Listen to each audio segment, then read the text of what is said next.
Welcome everyone to Module 4, Social Collaboration and Networking.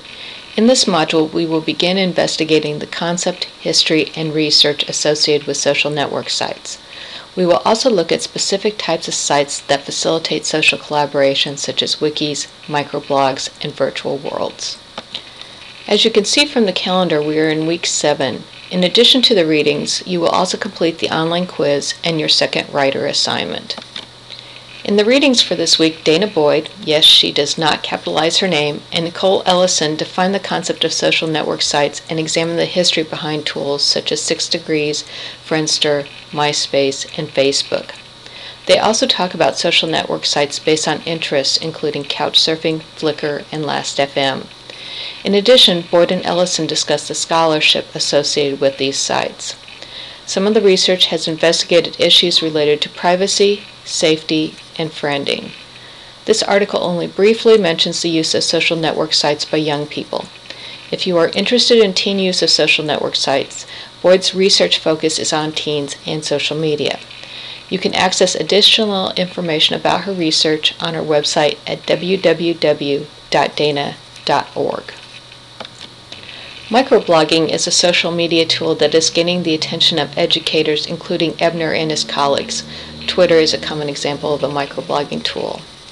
Ebner and his group focus on the affordances of microblogging and the ways in which they may support informal learning. Other educators have found that microblogging tools can also be used in the classroom to build connections, create presence, and increase student learning.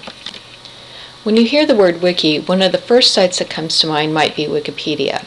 In this article by Fort and Bruckman, they investigate the writing process of students who published their classwork on the Wiki Science Online. In this article, Fort and Bruckman discuss concepts such as peripheral participation and cognitive apprenticeships. The Lavin Wagner book, as well as the article by Collins and his colleagues, are key works in the area of learning sciences, and I highly recommend them if you are interested in peripheral participation and cognitive apprenticeships. At present, there are an increasing number of virtual worlds to explore, yet Second Life continues to attract the attention from media outlets, corporations, and educators, just to name a few. Second Life, the world described in the Warburton article, was released to the public by Linden Lab in 2003. It is touted as the largest three-dimensional virtual world, and the usage rates reinforce its popularity. In 2010, for example, there were more than 480,000 repeat logins to this world.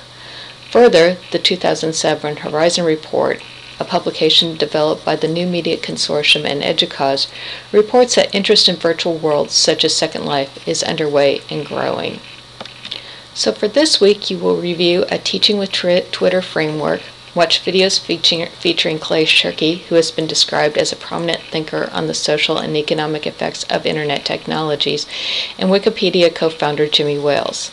You will also read the 4 articles highlighted in these slides and complete the online quiz. And finally, you will complete the second writer assignment. What are the important due dates for this week? Complete the online quiz for this week's readings by Friday, March 11th. The second writer assignment is due on Sunday, March 13th.